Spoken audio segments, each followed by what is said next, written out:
राजस्थान के एक कोने में बसा था गांव भूतगढ़। एक सूना, वीरान और डर के साए में डूबा गांव। वहां के बुजुर्ग कहते थे कि इस गांव से सटे घने जंगल में इच्छाधारी चुड़ैल का बसेरा है। वो चुड़ैल जो अपनी मर्जी से रूप बदल सकती है। मैं कभी ये बनूं, मैं कभी वो बनूं, मेरे अंदर है शक्तियां। मैं जब चाहे जो बन जाऊं, कोई नहीं बता सकता कि कब तेरा काल बन जाऊं।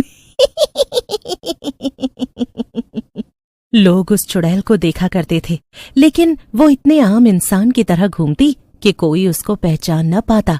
इसीलिए किसी ने भी बुजुर्गों की बात पर यकीन नहीं किया। लेकिन जो उसका असली रूप देख लेता, वो कभी वापस ही नहीं आ पाता। चार बुजुर्ग बैठकर कुछ भी कहानियां बना देते हैं और हमें सुना देते हैं, और फिर चाहते हैं कि हम उनकी बातों पर विश्वास करें। कहीं सुना है इच्छाधारी चुड़ैल का नाम? ऐसी कोई चीज होती भी है?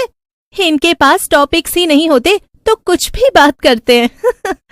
वही तो, मेरे दादू तो ये भी कहते हैं कि उन्होंने जवानी में शेर को मारा था, पर ऐसा सच थोड़ी ही हो सकता है।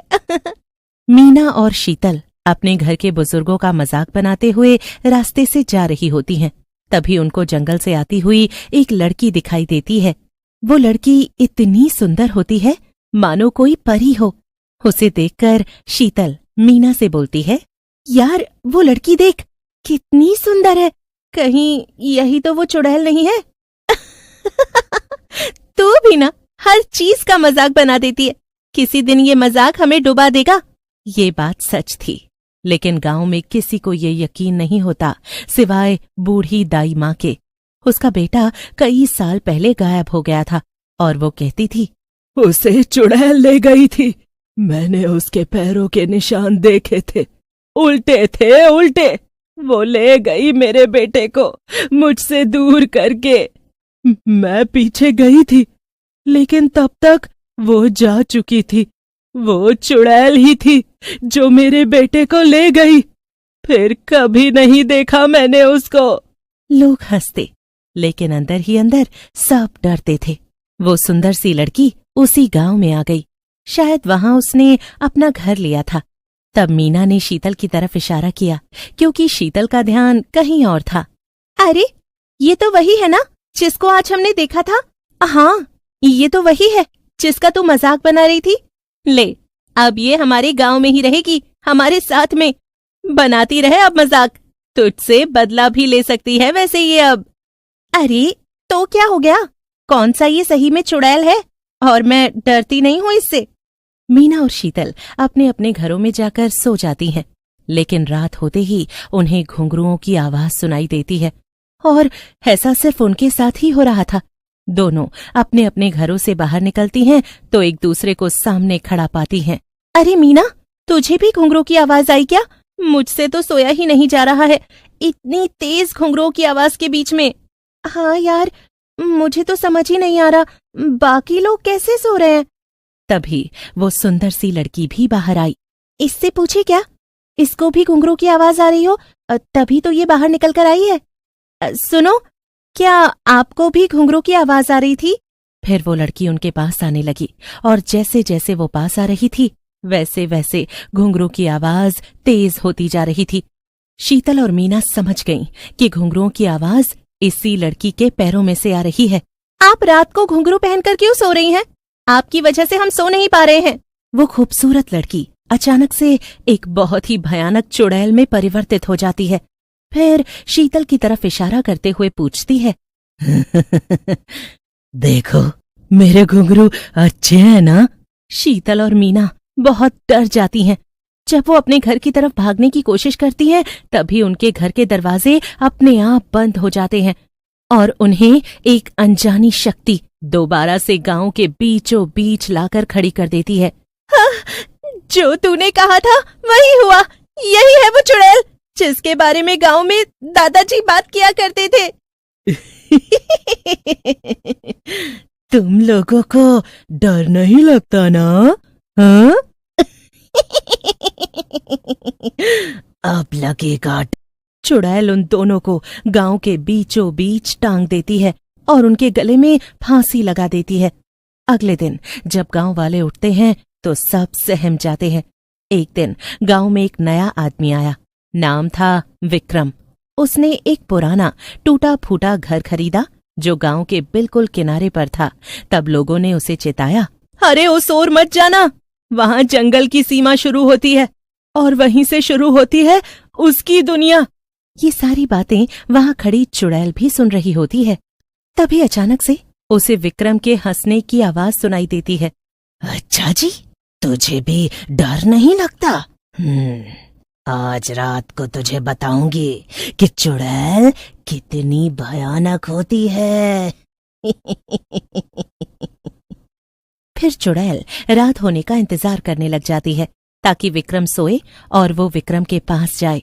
लेकिन पहली रात ही विक्रम की खिड़की से किसी औरत की सरसराती आवाज आई, विक्रम, मुझे पहचानो? कौन है? कौन है यहाँ पर जो मुझे नाम से बुला रहा है? उसने झांका। सामने एक बेहद खूबसूरत लड़की खड़ी थी। लाल साड़ी में, बाल खुले, चेहरे पर अजीब मुस्कान। विक्रम ने जब उसको देखा तो उसे बहुत खुशी हुई।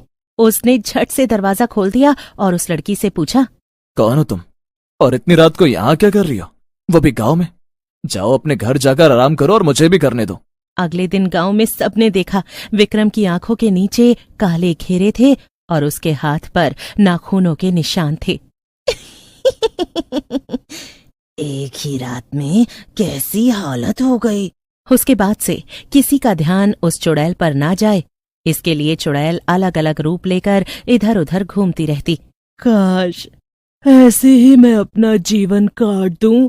खैर, मेरा तो जीवन ही नहीं है तो कटेगा कैसे?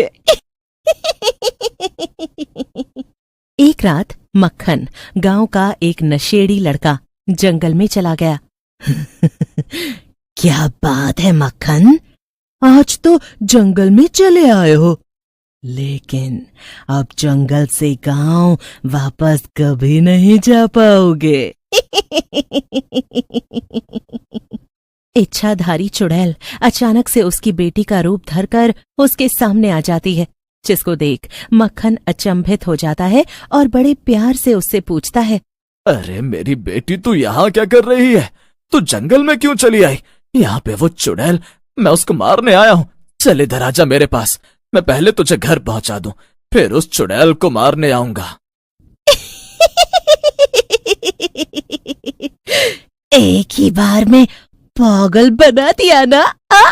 चुड़ैल उसके पास जाती है और पास जाकर मक्खन का गला काट देती है और फिर अपने असली रूप में आ जाती है। इधर गांव में दाई माँ ने फिर चेताया, इच्छाधारी चुड़ैल जाग गई है, किसी ने उसका नाम लिया है, किसी ने उसे बुलाया है। लेकिन विक्रम को चैन नहीं मिल रहा था। उसने गांव के पुराने मंदिर की दीवार पर खुदी कहानियां पढ़ी। वहां लिखा था, जिसका श्राप अधूरा हो वो इच्छाधारी बन जाती है, उसका बदला जब तक पूरा ना हो वो हर रूप में तुम्हारा पीछा करती है। विक्रम ने एक बूढ़े साधु से बात की जो गांव के बाहर रहता था।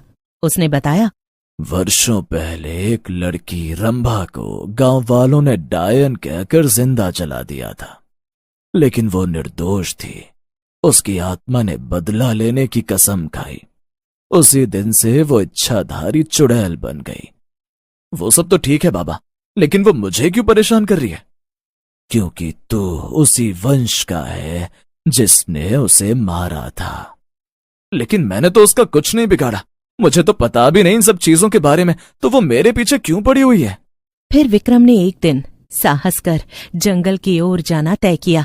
वो उस जगह पहुंचा जहां लोग कहते थे कि यहाँ उस चुड़ैल की आत्मा बंधी है। वहां एक जली हुई हवेली थी, राख से ढकी। तेरे खून से मेरी मुक्ति है। विक्रम दौड़कर गांव में आया, लेकिन गांव सुनसान था। सारे दरवाजे बंद, सब गायब थे और उसी रात भूतगढ़ गांव के नक्शे से मिट गया। कहते हैं आज भी उस इलाके में एक बंजारन औरत मिलती है। वो राहगीरों से कहती है, तुम विक्रम को जानते हो? मैं उसकी चुड़ैल हूँ, इच्छाधारी चुड़ैल।